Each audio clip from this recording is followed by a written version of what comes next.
The morning he buried her, the sun refused to rise proper. It hung low and red behind a stretch of bone-colored hills, like a wound the earth hadn't healed. Coy Ransom stood at the edge of the pit with dirt caked in the creases of his knuckles.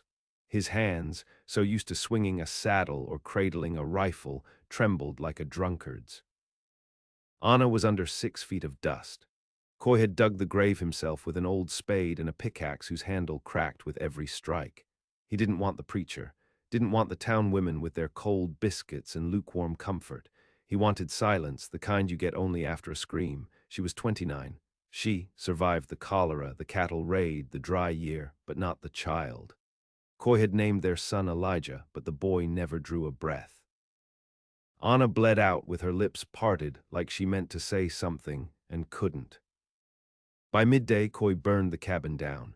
It was Anna's wish, written in that tight, slanted script on the back of an old almanac page. Burn it all. Let no one sleep in what I died inside.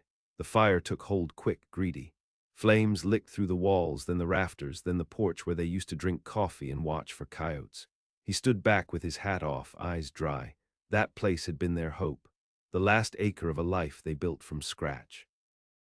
He left the smoldering heap behind with his horse, a silver-bellied gelding named Fencepost. There was no plan, no kin left, no reason to go north or south, so he went west. A man with a broken heart and no map walks toward the place where the sun dies, figuring it might take him with it. 3 weeks later, Coy rode into Hollow Bend, a town tucked low along the Snakewater Creek. Dusty, lean, and crooked as a poker player's smile. He hadn't spoken more than a dozen words since the funeral. He drank when he had coin, slept in a dry bed when he could trade labor for it. The rest of the time, he drifted like wind-blown ash. In Hollow Bend, something held him, not comfort, not welcome, but something quieter. The town had a worn-out feel, like it had lost more than it remembered. A few boarded-up stores, a jail with no sheriff, a church with a preacher too fond of whiskey. He stayed at the livery, sleeping in the hayloft when the nights turned sharp. It was the 4th day when the bride arrived. She came with no escort, no luggage, no name, just a blue calico dress and a blank stare. Her hair was plaited tight against her scalp, dark as creek mud. Her eyes were the kind that watched everything but gave nothing back. The stage driver said she was meant for someone, a fella by the name of Harris or Harlan, he couldn't remember which, and that she'd come all the way from Nebraska territory. No one came to claim her. She stood beside her trunk on the edge of the dusty street like something misplaced, a package dropped on the wrong porch. The saloon girls whispered. The blacksmith's wife crossed herself. The preacher never came down from the hill. Coy watched from the bench outside the store, a jar of molasses between his boots. He hadn't shaved in a week. His coat was threadbare and his hat held more sweat than shade. But when her eyes flicked up and met his, something caught in his chest. She wasn't beautiful, not in the way Anna had been. But she was there, like she hadn't decided yet if she belonged to this world or the next. And something in Coy, hollow and howling, recognized that. He didn't rise, just tipped his hat. She didn't smile, didn't frown. Just walked over slow, like her boots weighed more than they should. "Your man didn't come," he said. His voice sounded strange in his own ears, like a fiddle out of tune. She looked past him. "No. Got a name." "I do." He waited. She didn't offer it. Coy squinted against the sun. "Don't reckon I've got much to offer. No land, no house, not even a full dollar in my pocket, but I know what it is to be left behind." "I wasn't left," she said. "I was sent." He looked at her again, harder. She didn't blink, didn't flinch. Coy didn't know whether to pity her or follow her straight into whatever sorrow she carried, but the part of him that had died with Anna stirred like ash-catching wind. "Name's Coy Ransom," he said, standing. "I buried my wife 3 weeks past, burned the house, sold the cattle, got no kin, no plan, but I'm not mean. I don't drink more than the sadness calls for, and I don't raise a hand to what don't raise one to me." She studied him like she was weighing out beans. "You askin'." "I'm sayin'." She nodded once. They married before nightfall. The preacher sobered up long enough to mutter through the vows. No music, no rings, just Coy's hand wrapped around hers and the dusk pressing in like judgment. Her name, she told him at the altar, was Mara. She didn't say if it was her Christian name or one she picked for herself. After they ate cold biscuits and tinned peaches in the livery, sitting cross-legged in the straw, fence posts shifted in the stall. Coy unrolled a blanket, spread it out. Mara lay down beside him without a word. He didn't touch her. Didn't ask where she'd come from or what name she'd had before the one she gave. He lay awake most the night, watching shadows crawl along the roof beams and listening to her breathe.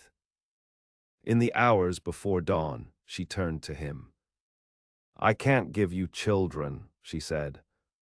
Coy closed his eyes. "Then we won't plant none." A long silence settled between them. She whispered, "You should have picked someone easier." "I didn't pick," he said. "I answered." And for the first time in weeks, he slept. Mara never cried. Not when they wed, not the nights after, not when the rains came and soaked through the livery roof, turning straw to mildew.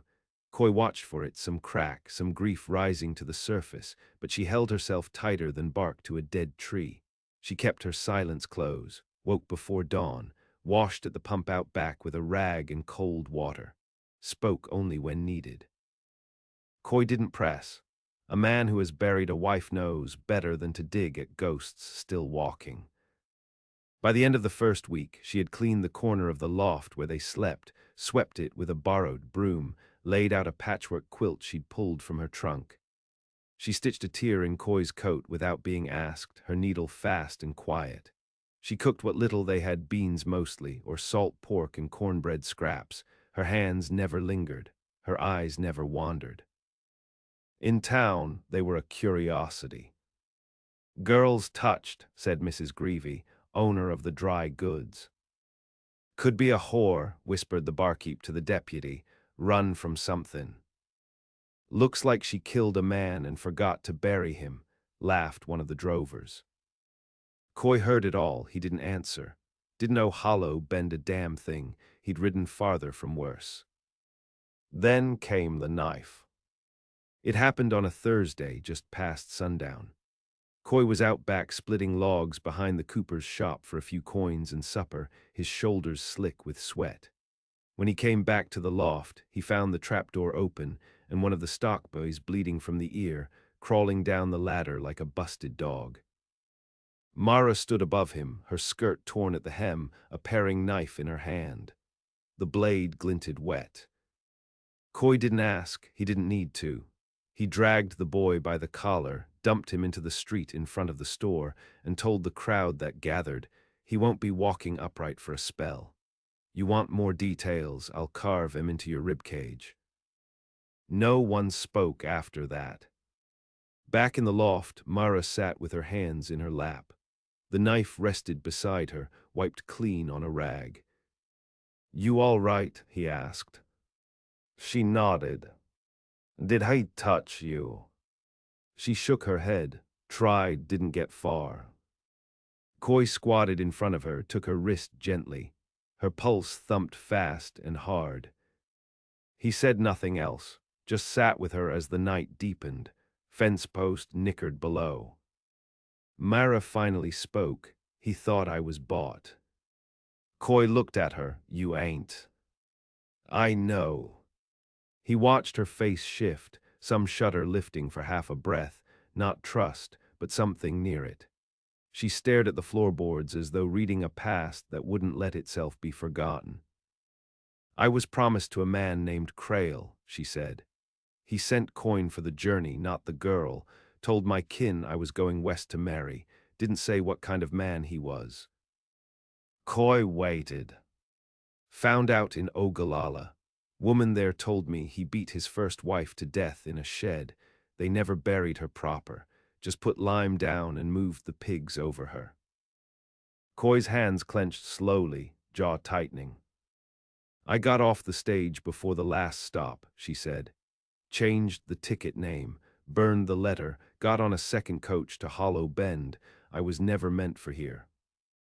But you came. She looked at him, and in her eyes he saw something raw, not weakness, a wound with teeth. I'd rather be no one's bride, she said, than his widow. Coy stood and crossed the loft. He reached into the saddlebag by his bedroll, pulled out a tin badge wrapped in oilcloth. He tossed it on the floor beside her. It clinked. What's that? Was sheriff once, he said. Back in New Sandra, before the cattle wars, before Anna. You left it behind. I laid it down. Why? He met her gaze, because justice got heavy, and revenge got too easy. Mara looked down at the badge. Her fingers hovered over it. I won't be her again, she whispered. The girl waiting on a man to come save her. Coy sat beside her. Then don't. The silence that followed wasn't empty, it breathed. That night they moved from the loft to a shack near the edge of town, a long-abandoned surveyor's post with a rotted roof and no door. Coy patched it up while Mara scavenged tin and canvas from the trading post's dump. They made a home with less than nothing, and that nothing held. Weeks passed. They didn't speak much, but their silence changed shape, became a kind of shelter. Mara began to walk into town without fear, chin high, eyes ahead. The drovers stopped staring. The stockboy left town. Mrs. Grieving started handing her cloth remnants for free. Then came the smoke. Coy woke one night to the scent, sharp, acrid, wrong. He grabbed his rifle. Mara was already up, hair loose, eyes wild. The shack across from theirs, a squat miner's lean-to, was burning. Flames reached the trees. Coy ran toward it, gun in hand. The town gathered as the flames rose. The fire spread faster than it should have. Someone had soaked the walls in lamp oil. Inside the smoke, they found two bodies. One was the preacher, throat slit, mouth stuffed with pages from his own Bible. The other a woman no one recognized, burned too far to name, but something about the wrist bones, small, delicate. Mara stared longer than anyone. When they finally walked back to their shack, Coy saw her jaw set like stone. She was meant for Crail too, she said. He said nothing, just loaded his rifle again, slow and steady. In the morning, the stage rolled in from the east. A single passenger disembarked. Tall man, black coat, pale hat, scar down one cheek. He stepped onto the dusty street, looked around, and said to no one in particular, I'm looking for my bride. Mara stood on the porch behind Coy, her hands at her sides. Coy turned to her. This the man. She nodded once. Coy stepped off the porch, rifle slung low, heart steady as a judge's gavel. You found the wrong town, mister, he said. Crail smiled, all teeth, no warmth. I'll know her when I see her. Coy didn't smile back. She's not for sale. Crail's eyes shifted, slow, to Mara, then to the badge in Coy's belt. Then he stepped backward, just once, just enough. I'll be staying at the saloon, Crail said. You've got till sundown. He turned and walked away like a man who'd already claimed what he came for. Mara exhaled, Coy didn't.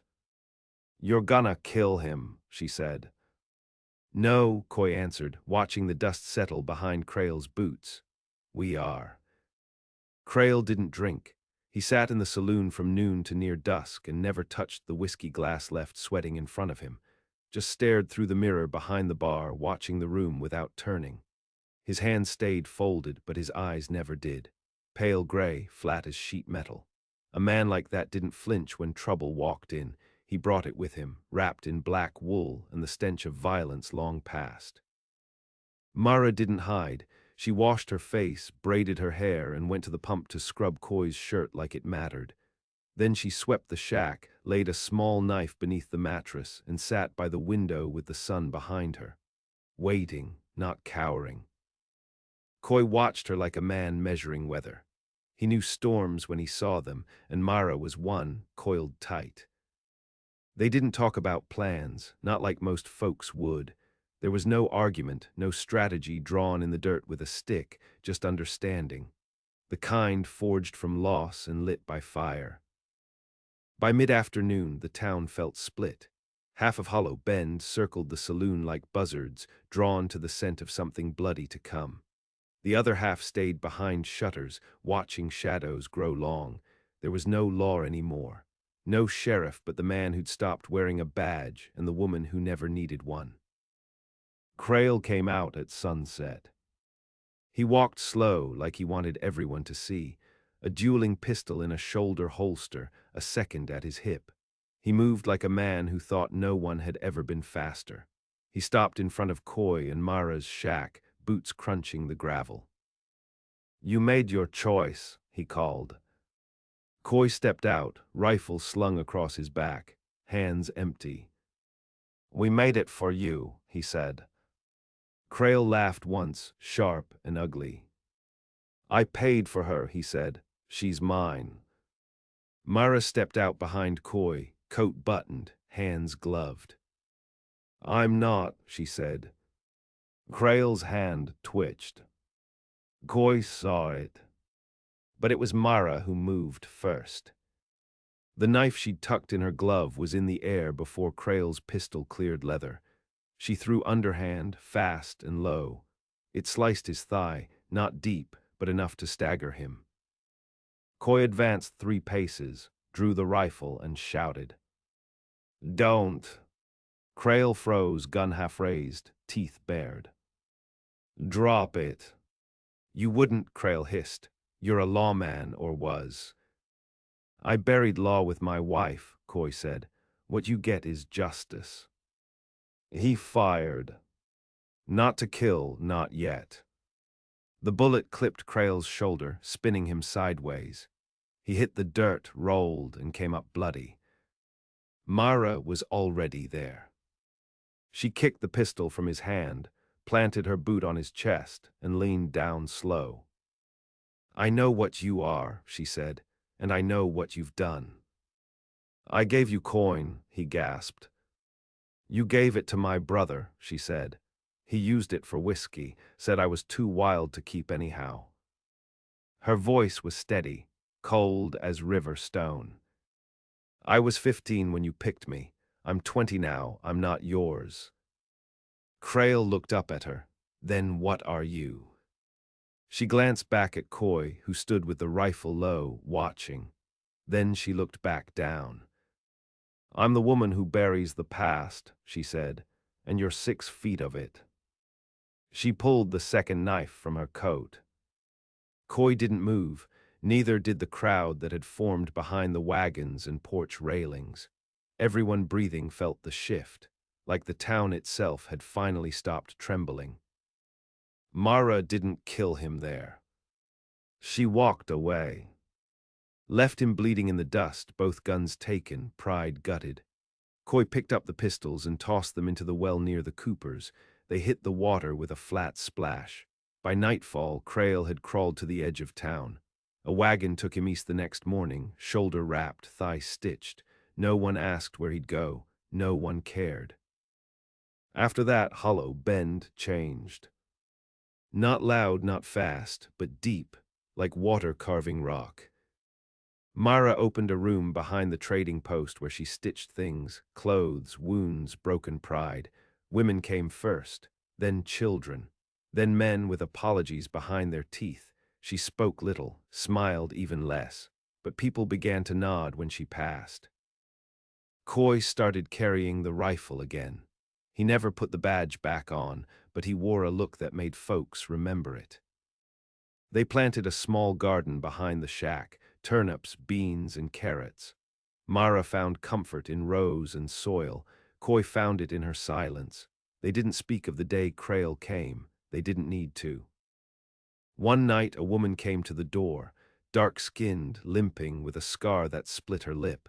She didn't give her name, just looked at Mara with wide eyes and said, "I heard you don't send women back." Mara opened the door.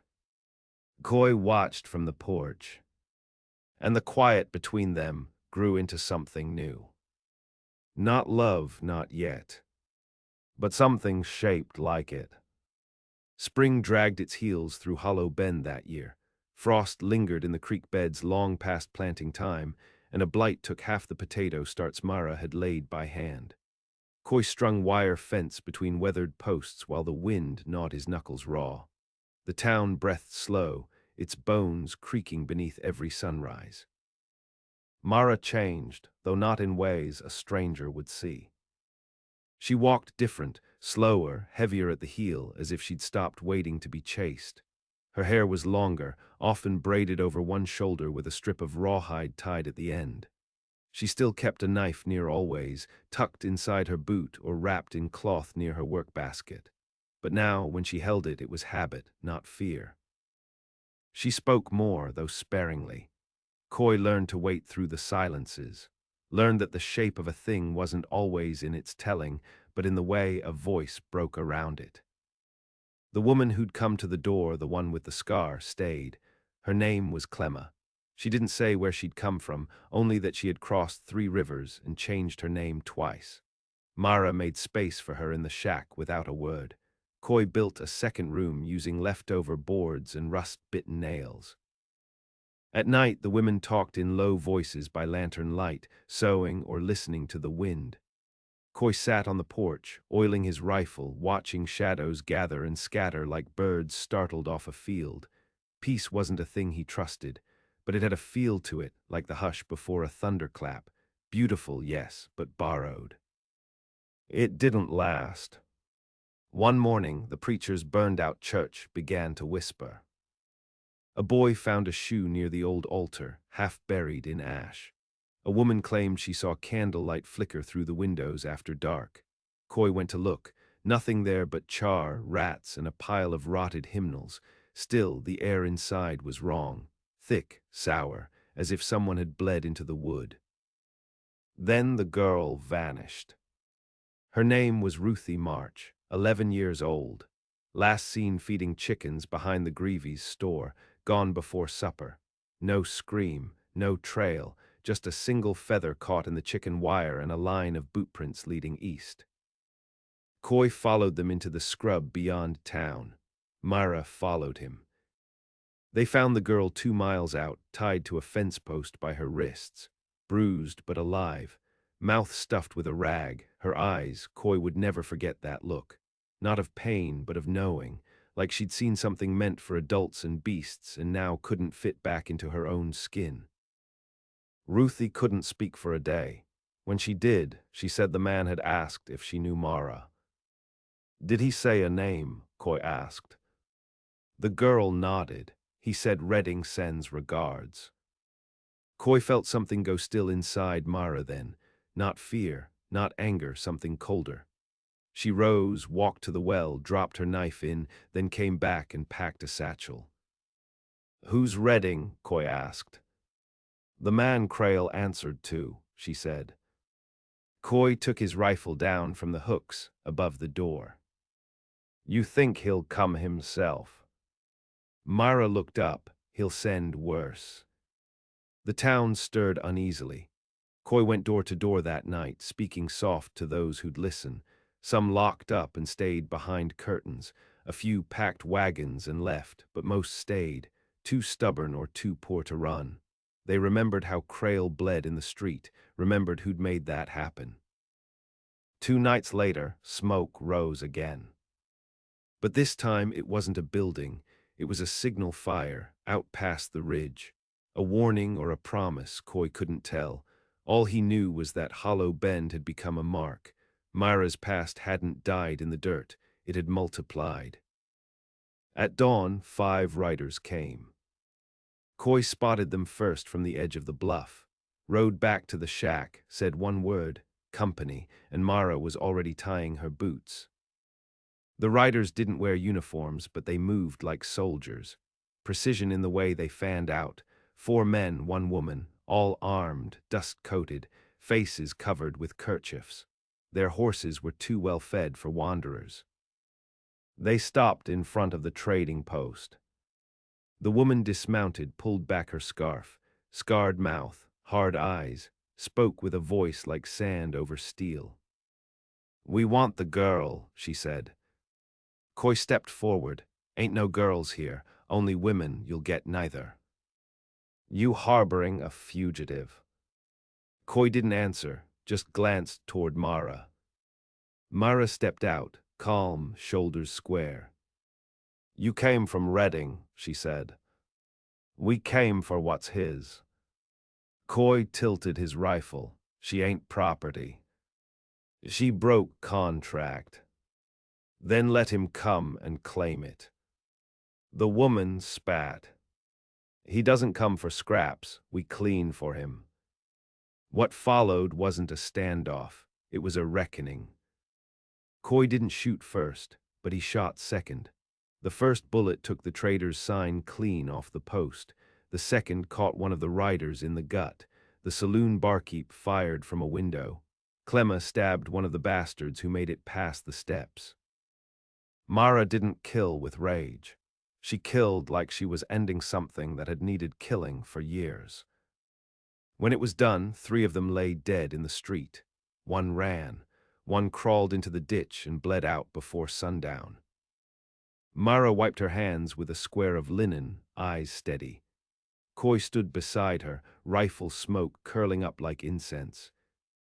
From behind them, the townsfolk gathered. Mrs. Grieving, the preacher's widow, the old man with 1 leg, none of them had words. Then the saloon barkeep spoke.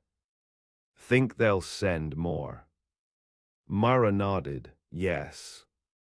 Coy said, "Then we'll dig trenches next time." That night Hollow Bend chose, not with a vote, with shovels and nails and silence. Coy dug posts. Mara stitched bandages. Clemma loaded shells. And the town that had once been a hollow place began to fill with something fierce. By summer, Hollow Bend was no longer quiet. The blacksmith had rigged tripwires along the East Trail. A widow named Hester, blind in 1 eye, posted herself on the roof of the feed store with a double barrel and a field glass. Coy had taught 2 boys to shoot and 3 more how to reload under fire. The bell from the ruined church was hauled down and rehung from a frame of timber beams and ox chain. It would not ring for worship. It would ring for war. Mara worked like a woman paying off old debt.